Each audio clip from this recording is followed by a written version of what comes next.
तो ये है डिस्कोर्स मार्कर्स जिसने कर रखी है स्टूडेंट्स की हालत खराब। 2024 के बाद से हर बार मुंह उठा कर आ जा रहा है।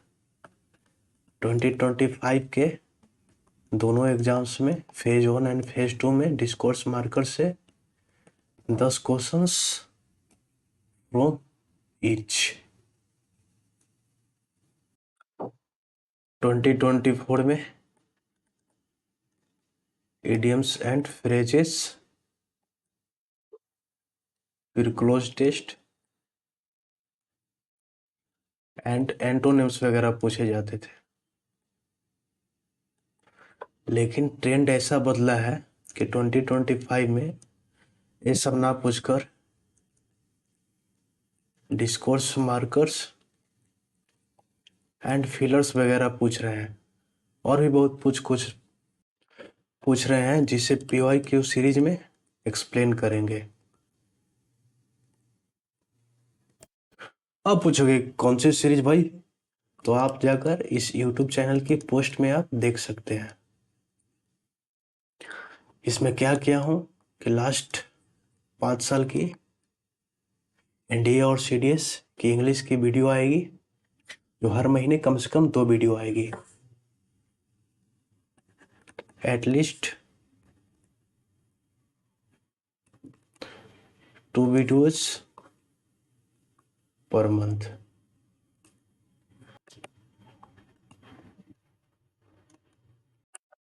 तो आपको परेशान होने की कोई ज़रूरत नहीं है, क्योंकि इस वीडियो में मैं सारे ऑप्शन को एक्सप्लेन करूँगा। मतलब जहाँ एक्सप्लेन करने की ज़रूरत होगी वहाँ पे एक्सप्लेन करूँगा। तो शुरू करने से पहले जान लेते हैं कि आखिर डिस्कोर्स मार्कर्स है क्या। देखिए, डिस्कोर्स मार्कर्स ऐसा वर्ड है, मतलब जो यह बताता है कि सेंटेंस के बीच में किस तरह का रिलेशन है। जैसे देखिए, यहाँ 2 इजी एग्जाम्पल लिया हूँ। वैसे डिस्कोर्स मार्कर्स है वो सेंटेंस में पहले भी आ सकता है या बाद में आ सकता है, ये डिपेंड करेगा सेंटेंस का स्ट्रक्चर कैसा है। तो यहाँ पे 2 इजी एग्जाम्पल लिया हूँ, इसे एक्सप्लेन करके बताता हूँ तो आप अच्छे से समझ पाएंगे। आप इस सेंटेंस को अच्छे से पढ़िए। He work hard, however he couldn't pass the exam. तो यहाँ पे जो हाउएवर है ये क्या शो करता है, कॉन्ट्रास्ट शो करता है। मतलब वर्क मतलब उसने कड़ी मेहनत की फिर भी एग्जाम में पास ना हो सका। तो जब उसने कड़ी मेहनत किया था तो एग्जाम में पास होना चाहिए था ना, लेकिन पास नहीं हो पाया। तो जो यहाँ पे कॉन्ट्रास्ट क्रिएट हो रहा है, जैसे यहाँ हाउएवर, तो यही है विच टाइप ऑफ रिलेशनशिप, तो यहाँ कॉन्ट्रास्ट का रिलेशनशिप है और इसी को बोला जाता है डिस्कोर्स मार्कर।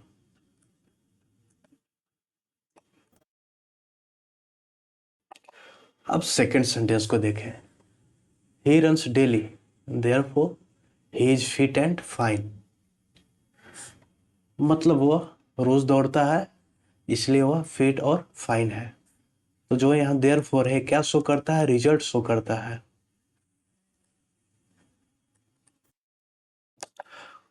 चूंकि वह रोज दौड़ता है इसलिए वह फिट और फाइन है। तो ये जो देयरफॉर का यूज हुआ रिजल्ट शो करने के लिए, इसी को डिस्कोर्स मार्कर बोलते हैं।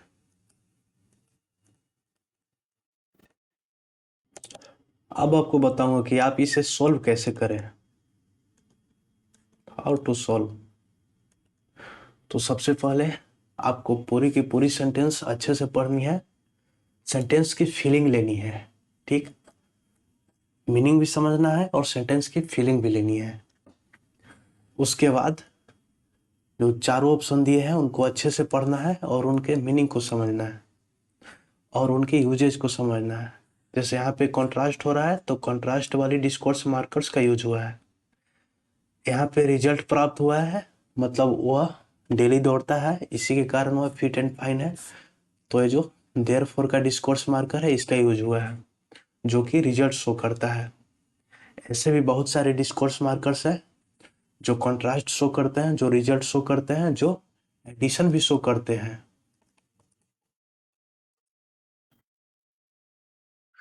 तो चलिए शुरू करते हैं। इसे डिलीट कर लेता हूँ। एक और ध्यान देने वाली बात है, इस सेंटेंस में आपको ऐसे ऐसे वर्ड्स मिलेंगे जिसका आपका मीनिंग भी पता नहीं हो सकता है। पता है तो आप बना ही देंगे, लेकिन आपका मीनिंग नहीं पता हो सकता। तो कोशिश करिए कि आपको दिमाग में जितना से जितना वोकैब का कलेक्शन हो, तभी आप इसे अच्छे से सॉल्व कर पाएंगे। यहाँ पे जो बोदर आप देख रहे हैं, इसका मतलब होता है परेशान या तंग करना। मैं इसे लिख दे रहा हूँ।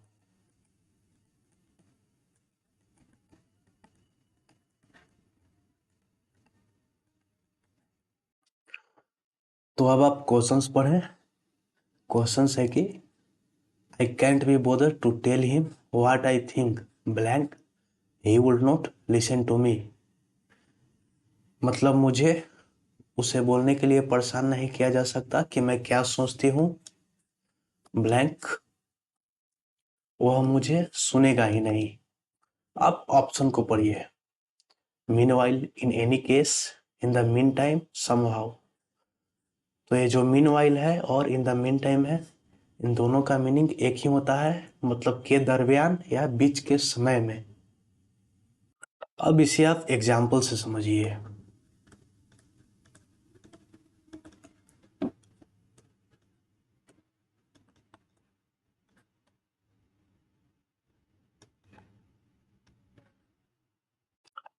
एग्जाम्पल है, शी वॉज डांसिंग,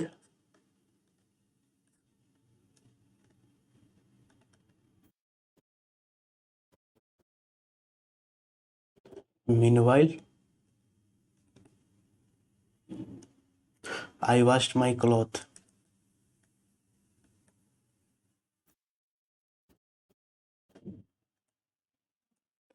कहने का मतलब है कि जब वो डांस कर रही थी, उसी दरमियान मैंने अपने कपड़े धोया।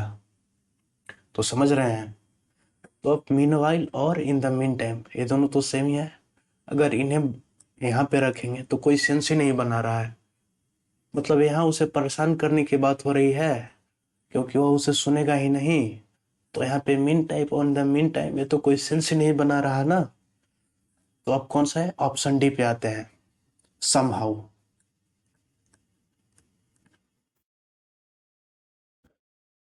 समहाउ का मतलब होता है कैसे भी करके,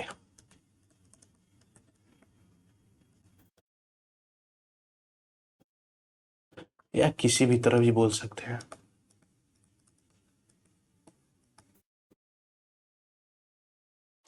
अब ऑप्शन को देखिए। पहले इसे क्रॉस कर देते हैं, क्योंकि ये तो होगा ही नहीं। अब ऑप्शन डी को देखिए, समहाउ, मतलब कैसे भी करके या किसी भी तरह। तो यहाँ पे अगर इसे रख कर देखेंगे तो क्या सेंस बन रहा है कि हाँ उसे परेशान करने की बात हो रही है, क्योंकि वह उसे सुनेगा ही नहीं। आप मेरे एग्जैक्ट ट्रांसलेशन पे ध्यान मत दीजिए, मैं आपको सेंटेंस का सेंस बता रहा हूँ। तो समहाउ भी यहाँ पे कोई सेंस नहीं बना रहा है, इसलिए यहाँ पे समहाउ भी एलिमिनेट हो गया। अब इन एनी केस, इसका मतलब होता है किसी भी परिस्थिति में या किसी भी स्थिति में।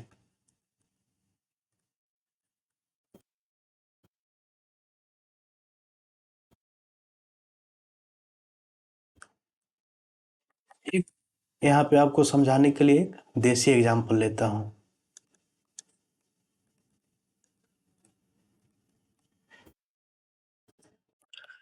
मान लो कि आप हो और आपकी वो है, तो दोनों में तू मैं हो गई, एकदम जबरदस्त वाला, बढ़िया वाला।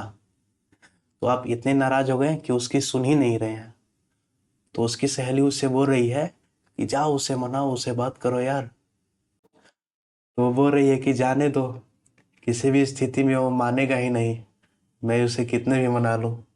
तो इसीलिए इन एनी केस यहाँ पे शूट कर रहा है। मतलब मुझे उसे बताने के लिए परेशान नहीं किया जा सकता, क्योंकि किसी भी स्थिति में वह मुझे सुनेगा ही नहीं। तो यहाँ पे ऑप्शन भी सही है। अब आ गए समझ में? अब हो गए खुश? अगर कहीं भी दिक्कत होगी इस वीडियो के टाइम में तो आप उसे ट्रैक करके, टाइम को टैग करके आप कमेंट में बताइए कि आपको क्या समझ में नहीं आया। अब क्वेश्चन नंबर है 27। अब आप क्वेश्चन को पढ़िए। शुरू में ब्लैंक है, comma, if the referee points his fingers this indicates that someone has done something wrong. चलिए किसी एग्जाम्पल से समझते हैं। आप हो, यार फिगर कैसे बन गया, चलो जैसा भी हो, और ये आपका दोस्त है, गए हो आप एक फुटबॉल मैच देखने के लिए। तो बात बात में आप अपने दोस्त को बता रहे हो कि देखो, जब वो रेफरी है ना किसी प्लेयर की ओर इशारा करेगा तो समझो कि उसने कुछ गलत किया है। जैसे आप फुटबॉल में देखते होंगे, जो गलत किया उसको येलो कार्ड दिखाया जाता है। तो आई होप कि आपको सेंटेंस का मीनिंग समझ में आ गया होगा, इसका इमोशन समझ में आ गया होगा। अब ऑप्शन पे आते हैं। ऑन द कॉन्ट्रैरी, इसका मतलब होता है कॉन्ट्रास्ट शो करने के लिए। तो आप जो मैच देखने गए हो उसमें कॉन्ट्रास्ट जैसी बात हो रही है क्या? नहीं ना, तो ए गलत हो गया। बी जैसे कोई इंग्लिश में चीज ही नहीं होती है, बी ऑप्शन ही गलत है।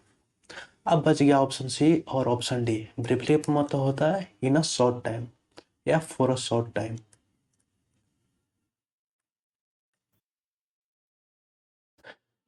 या किसी चीज को समराइज करने के लिए।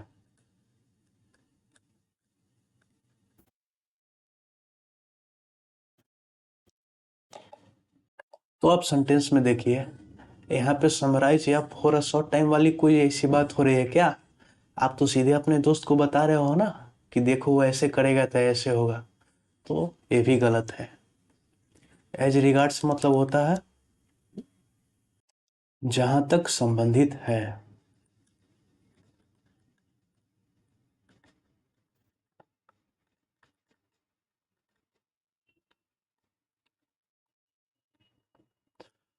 तो अब इसे ब्लैंक स्पेस में पुट कीजिए। मतलब आप दोस्त को बता रहे हो कि देखो, जहां तक समझे तो अगर रेफरी किसी की ओर इशारा करता है तो ये इंडिकेट करता है कि किसी ने कुछ गलत किया है। तो आप समझ गए अच्छे से? तो अब आते हैं नेक्स्ट क्वेश्चन पे। Question number 28। अब आप क्वेश्चन को पढ़ो। Blank, have you been to the local library yet? मतलब बोल रहा है कि क्या आप अभी तक लोकल लाइब्रेरी गए हो? अब ऑप्शन पढ़िए। Sort of, frankly, all the same, incidentally. तो सॉर्ट ऑफ मतलब होता है कुछ हद तक।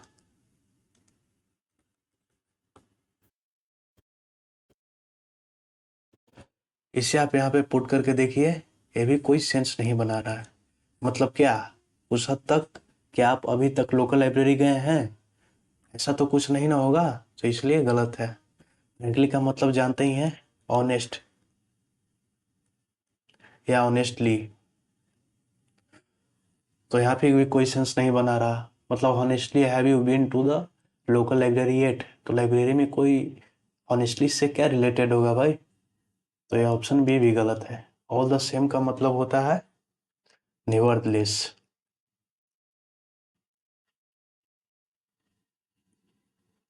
मतलब तथापि या इसके बावजूद।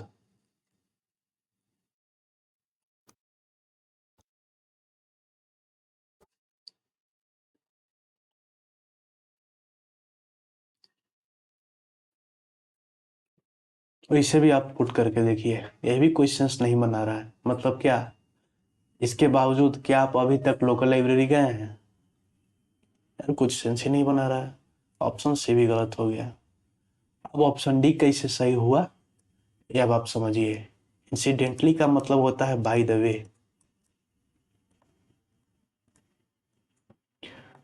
अब बाय द वे मतलब जब आप कोई नया टॉपिक ऐड करते हैं, जैसे पहले से कोई टॉपिक चल रहा है उसमें कोई आप नया टॉपिक ऐड करते हैं तो वहाँ पे बाय द वे का यूज होता है, मतलब टॉपिक शिफ्ट करने के लिए। से आप दो दोस्त हो, दोनों मार्केट में मिले, तो एक हो जो लाइब्रेरी से अनजान हो कि क्या कोई लाइब्रेरी भी खुला है हमारे बाजार में या हमारे शहर में, तो दूसरा पूछ रहा है। बात हो गई शुरू में बहुत सारी कि क्या हो कैसे हो, तो बाद में पूछ रहा है कि by the way have you been to the local library yet. तब दूसरे को बता रहा है कि क्या आप लोकल लाइब्रेरी अभी तक गए हो। तो इसका मतलब हो गया to shift your topics.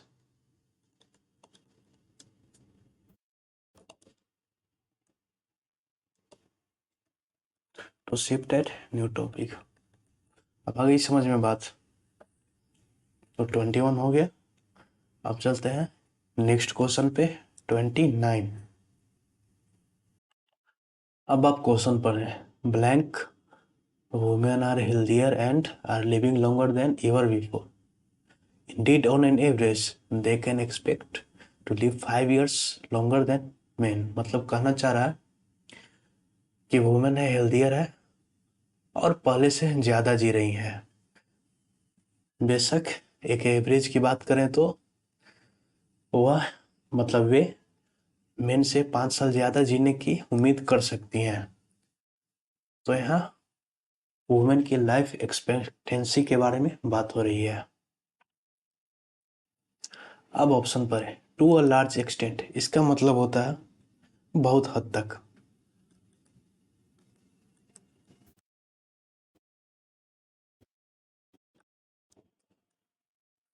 Option B को आप तो बता ही चुका हूँ। ऑप्शन सी मतलब होता है एज फार एज, जहां तक। टर्निंग नाउ मतलब जब आपको कन्वर्सेशन में आपका टॉपिक शिफ्ट करना होता है, मतलब बहुत कुछ बात कर लिए, अब आपको स्पेशल बात करना होता है, तो आप टर्निंग नाउ पे शिफ्ट होते हैं। इसका एग्जांपल आपको लास्ट में बताऊंगा। अब आप ऑप्शन बी को दीजिए। एज रिगार्ड्स का मतलब बता ही चुका हूँ कि जहाँ तक संबंधित है, तो इसे यहाँ पुट करेंगे तो कोई सेंस ही नहीं बना रहा है। यहाँ डेटा की बात हो रही है ना, ऑन एन एवरेज, तो बी गलत हो गया। एज फार एज का मतलब होता है जहां तक, इसका भी गलत हो गया।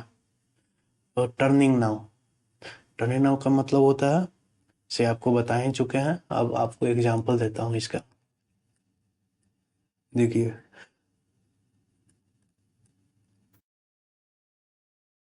Turning now to the results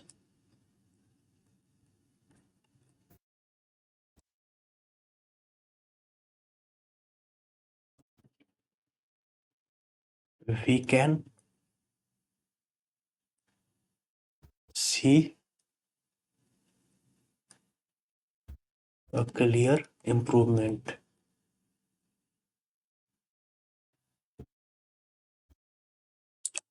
इसका मतलब होता है हम रिजल्ट की बात करें तो, या अब रिजल्ट पे आए तो हम एक क्लियर इम्प्रूवमेंट देख सकते हैं।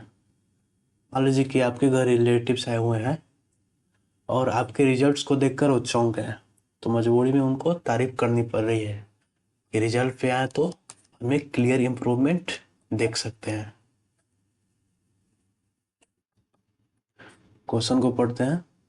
The difference is that I have been fortunate to find a career that I love and blank I am getting paid reasonably for it. मतलब डिफरेंस यह है कि मैं कैरियर को फाउंड करने में फॉर्चुनेट रहे हूँ जिसे मैं प्यार करती हूँ। Blank I am getting paid reasonably for it, मतलब मुझे इसके लिए अच्छा खासा वेतन मिल रहा है। तो ब्लैंक में क्या होगा वो तो ऑप्शन पढ़ने के बाद ही पता चलेगा। तो ऑप्शन देखिए, ब्रीफली। ब्रीफली का आपको पहले बता सकता हूँ, फॉर अ शॉर्ट टाइम, तो इसका कोई सेंस ही नहीं बन रहा। ब्रॉडली स्पीकिंग मतलब आमतौर पर या मोटे तौर पर, इसका भी कोई सेंस नहीं बन रहा। इन कंक्लूजन मतलब इवेंचुअली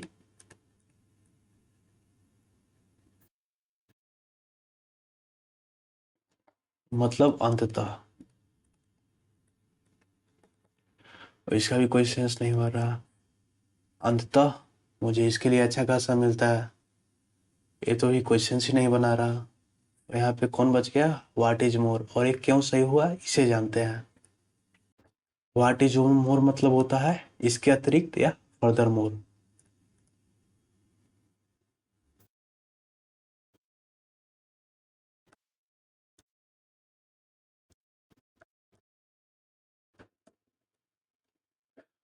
मतलब वो कहना चाह रहा है कि करियर तो मुझे पसंद है ही, साथ ही इसके अतिरिक्त मुझे अच्छा खासा इसके लिए मिल रहा है।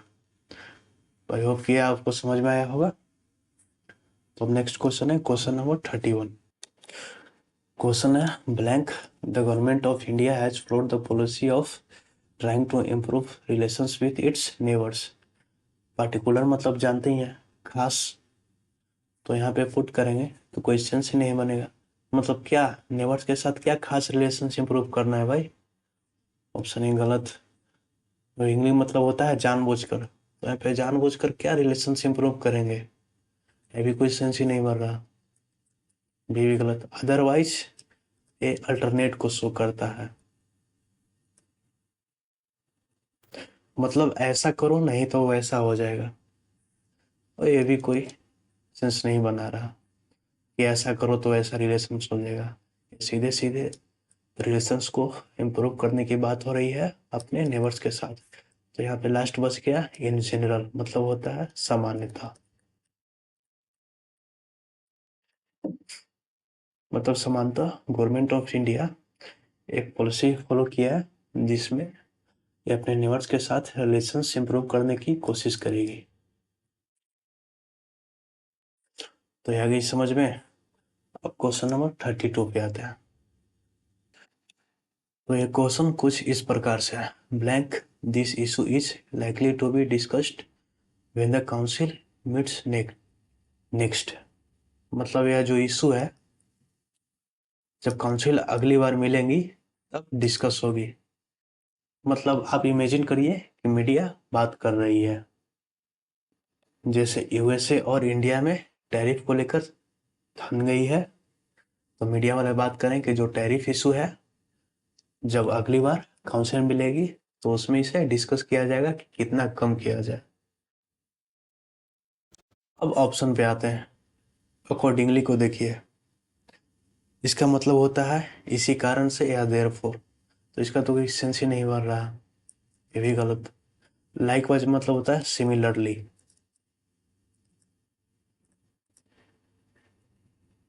मतलब she is a good dancer, likewise her singing is also impressive. मतलब वह गुड डांसर तो है, उसी तरह से वह सिंगिंग में भी इम्प्रेसिव है।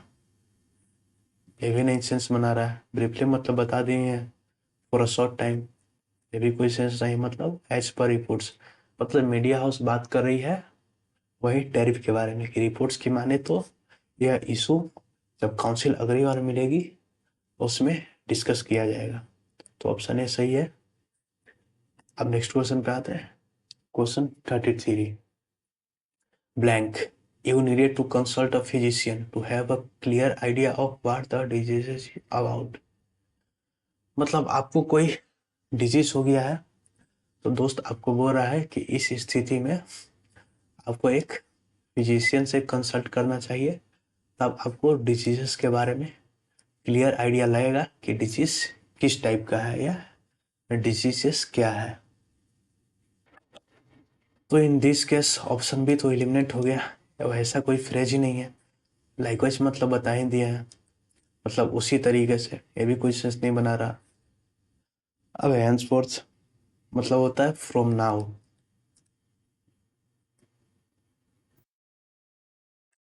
अब ये भी कोई सेंस नहीं बना रहा। तो बच गया कौन, ऑप्शन ए, मतलब इन दैट केस, मतलब इस परिस्थिति में।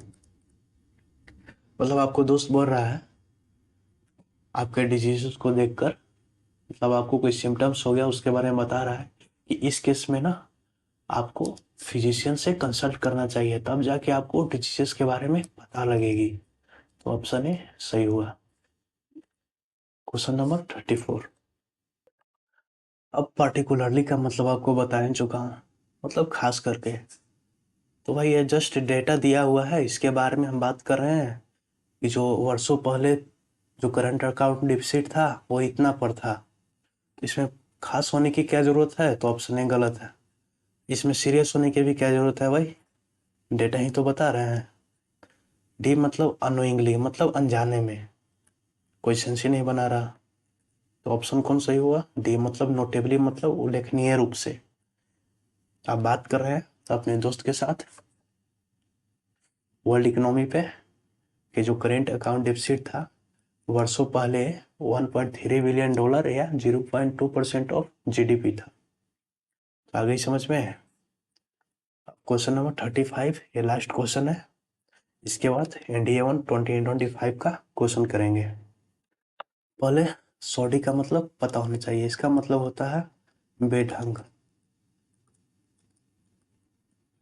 मतलब इन डिसऑर्डरली मैनर। तो क्वेश्चन पढ़िए, blank the records have been completely undermined by shoddy book keeping. मतलब उसने बुक को बेढंग तरीके से रखा, इसलिए जो रिकॉर्ड्स था उसको कंप्लीटली अंडरमाइन कर दिया गया। तो एज सच का मतलब क्या होता है, रिजल्ट को शो करने के लिए होता है, मतलब फलता है या इस प्रकार।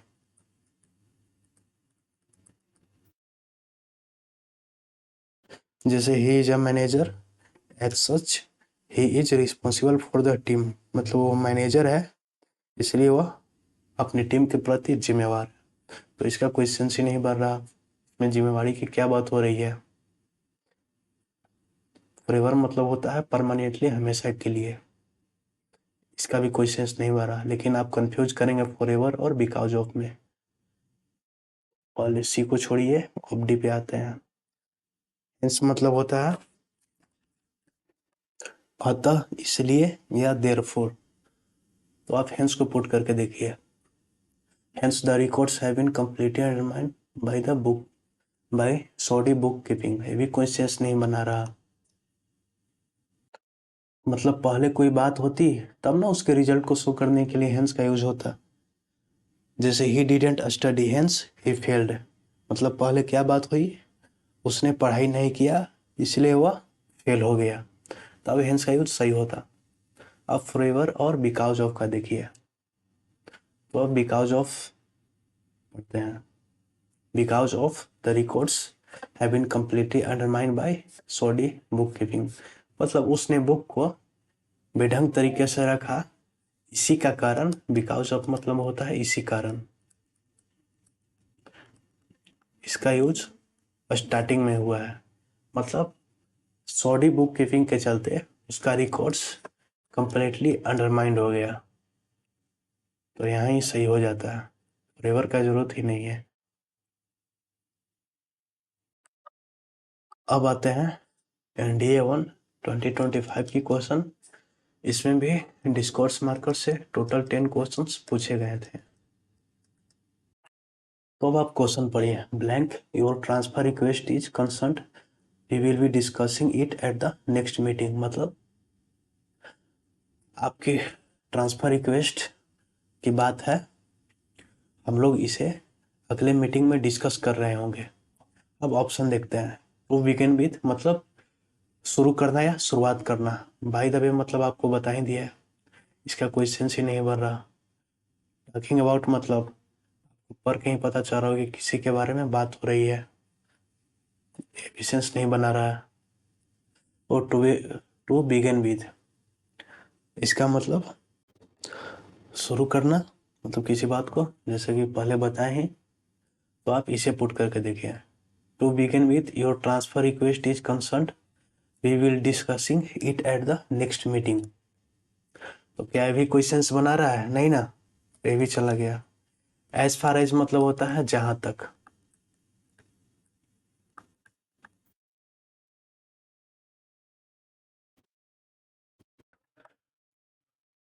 तो क्वेश्चन को पढ़ने से यह पता चल रहा है कि किसी की ट्रांसफर होने की बात हो रही है, तो यहाँ पे एज फार एज शूट कर रहा है, मतलब जहां तक आपकी ट्रांसफर रिक्वेस्ट की बात है तो हम लोग इसे अगली मीटिंग में डिस्कस करेंगे, या कहें तो डिस्कस कर रहे होंगे। बस आपको क्वेश्चन की फीलिंग समझना है, आप ट्रांसलेशन पे फोकस मत करिए। आपको एग्जाम में ट्रांसलेशन नहीं पूछने वाला है। तो एज फार एज शूट कर रहा है। अब क्वेश्चन नंबर 27 पे अब क्वेश्चन को पढ़िए। Blank, did you know Ravi has a new job. तो सी तो देखते ही एलिमिनेट हो गया इन द फर्स्ट प्लेस। भाई क्या यहाँ रवि से पूछ रहा है, मतलब किसी को बता रहा है कि क्या आप जानते हो रवि के पास एक नया जॉब है, मतलब रवि को नया जॉब मिला है। तो इन द फर्स्ट प्लेस जैसी क्या बात हुई, ये तो बिल्कुल ही गलत हुई ना। और यहाँ एज अ रिजल्ट ये भी गलत हुई, इसका भी मतलब होता है परिणाम स्वरूप।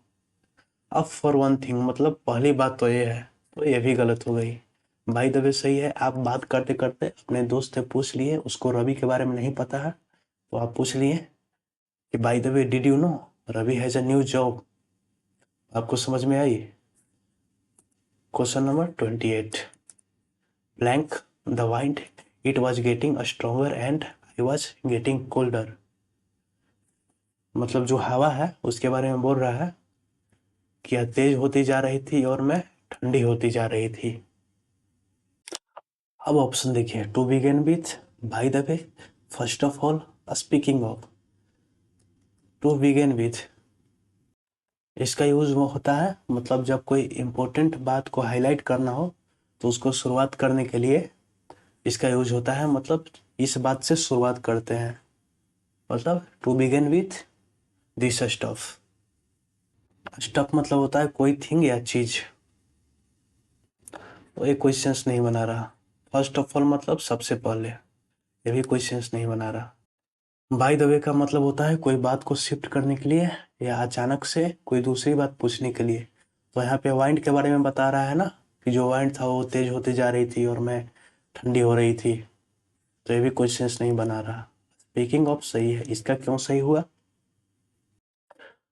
स्पीकिंग ऑफ का मतलब होता है के बारे में बात करना।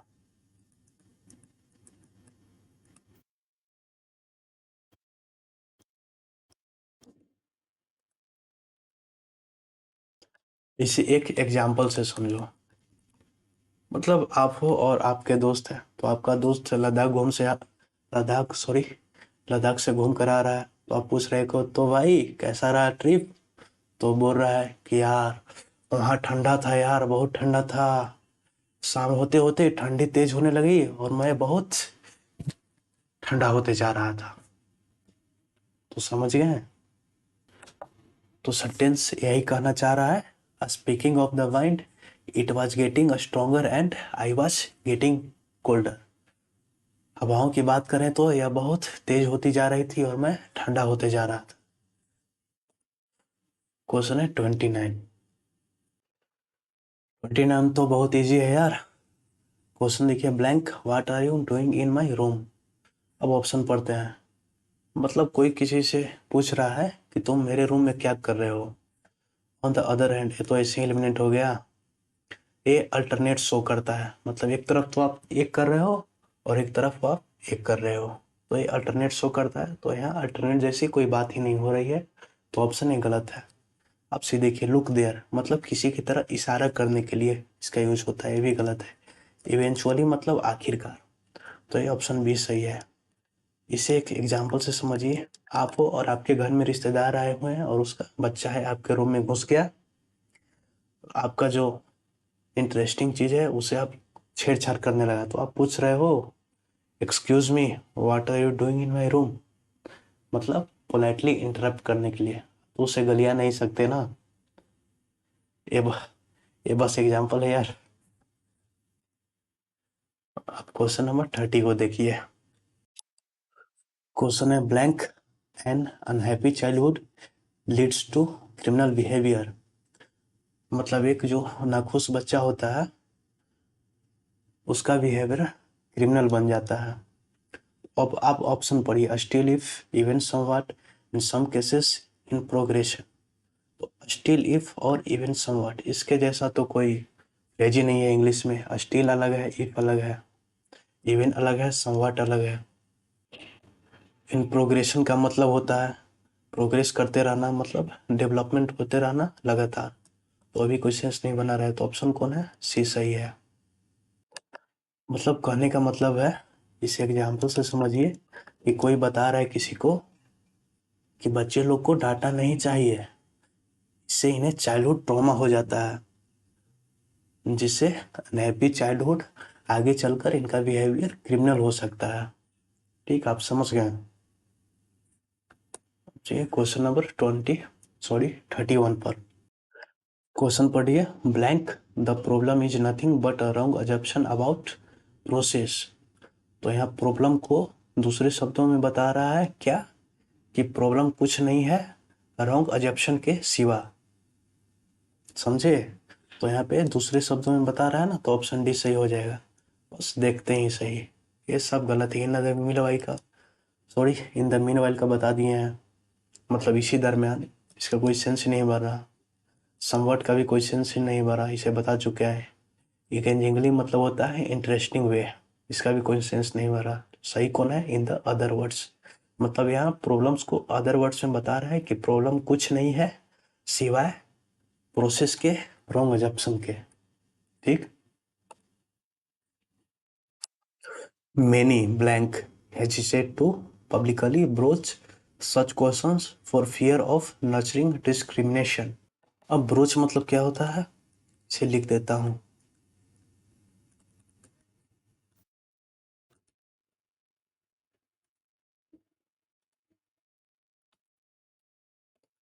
Talk about a specific subject. या नर्चरिंग का मतलब है बढ़ावा देना। मतलब क्वेश्चन से ये पता चल रहा है कि कुछ बातों को पब्लिकली डिस्कस करने से बच रहे हैं, क्योंकि यह डिस्क्रिमिनेशन को बढ़ावा देता है। डिस्पाइट मतलब होता है के बावजूद, टिल मतलब तब तक, ऑफ कोर्स मतलब बेशक। तो इसका कोई सेंस ही नहीं बन रहा।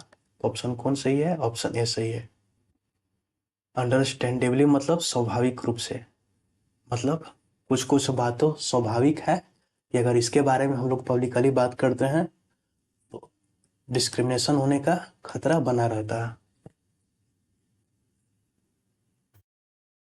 Question number 33। अब आप क्वेश्चन पढ़िए। Blank one notes that in the 19th century an important development of reflection and questioning and momentum। मतलब यहाँ कोई बात हो रही है, मतलब आपस में दो लोग बात कर रहे हैं, तो बात करते करते चल गए 19th सेंचुरी में। बोले कि अरे यार 19th सेंचुरी में क्वेश्चन करने और ये रिफ्लेक्शन का ये मोमेंटम बहुत बढ़ गया था। तो ऑप्शन देखिए, particularly speaking, generally speaking, otherwise of course.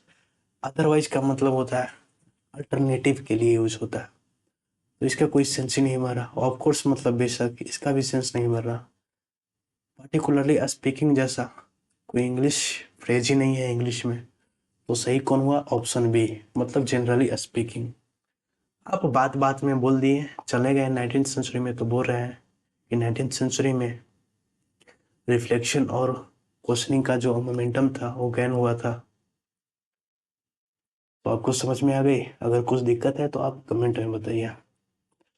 अब ऑप्शन सॉरी क्वेश्चन है 34। Blank the situation has completely transformed over the past few years. मतलब कोई सिचुएशन की बात हो रही है जो पास्ट फ्यू ईयर में कम्प्लीटली ट्रांसफॉर्म हुई है। तो क्वेश्चन देखिए, समवॉट, बिलीवेबली, दस, प्रीडोमिनेंटली। समवॉट का मतलब बता ही दिए हैं कुछ हद तक, इसका कोई सेंस ही नहीं बना रहा, थोड़ा थोड़ा बना रहा है। जैसे आप पढ़ेंगे तो लगेगा कि हाँ कुछ हद तक जो सिचुएशन था पास्ट फ्यूचर में ट्रांसफॉर्म हुआ है, तो आपको इस पे डाउट होगा, तो इसे अभी के लिए छोड़ देते हैं। बिलीवेबली मतलब होता है इन अ बिलीवेबल वे, मतलब विश्वसनीय रूप में, तो इसका कोई सेंस ही नहीं बना रहा। 10 है, 10 का मतलब होता है कॉन्सिक्वेंस और रिजल्ट शो करता है, तो इस पर भी कंफ्यूजन आ रहा होगा। प्रीडोमिनेंटली मतलब मोस्ट ऑफ पार्ट या मोस्ट ऑफ टाइम, तो इसका भी कोई सेंस नहीं बना रहा। अब आपको ऑप्शन ए और ऑप्शन सी में आपको ज़्यादा ट्रस्टवर्दी ए लग रहा होगा कि हाँ कुछ हद तक तो ट्रांसफॉर्म हुआ था सिचुएशन। इसका मतलब है जो कंसिक्वेंस को इंडिकेट करता है या रिजल्ट को बताता है। आप सेंटेंस को एक बार फिर से पढ़िए। मतलब सिचुएशन, मतलब यहाँ पे 3 पॉइंट लेते हैं, ठीक। ये आज है, आप बात कर रहे हैं, मतलब इस टाइम में आप पहुंचे हैं, तो बात करें कि पहले तो सिचुएशन था जो पास्ट फ्यू ईयर में है सुधरी है, मतलब इससे पहले खराब थी सिचुएशन, और ये जो टाइम है इसके बाद से सिचुएशन सुधरी है। तो ये जो काम किए सिचुएशन सुधारने में, छोड़िए ऊपर वाला नहीं नीचे बना होगा, मतलब सिचुएशन सुधारने में जो काम किए उसी का परिणाम है ना कि आज जो ये सिचुएशन है कंप्लीटली ट्रांसफॉर्म हो चुकी है। तो रिजल्ट को शो करने के लिए किसका यूज होता है? 10 का।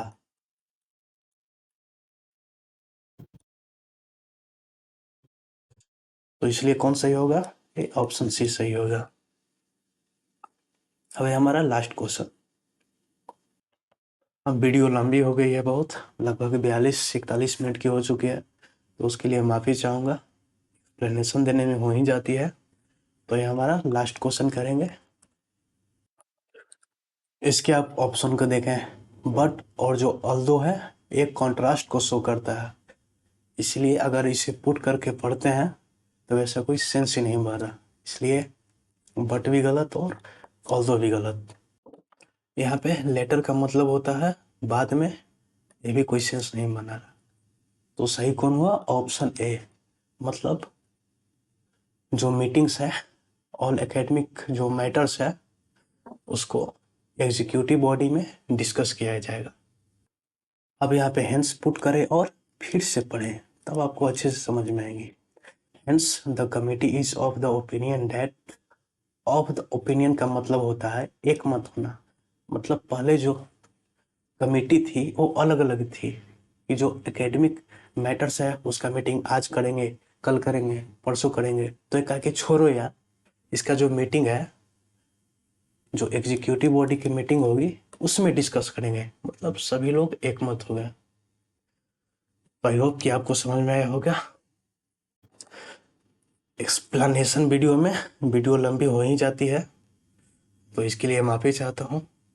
बाकी आपको वीडियो कैसा लगा, इसमें आप क्या फीडबैक देना चाहेंगे ये आप हमें कमेंट में बताएं।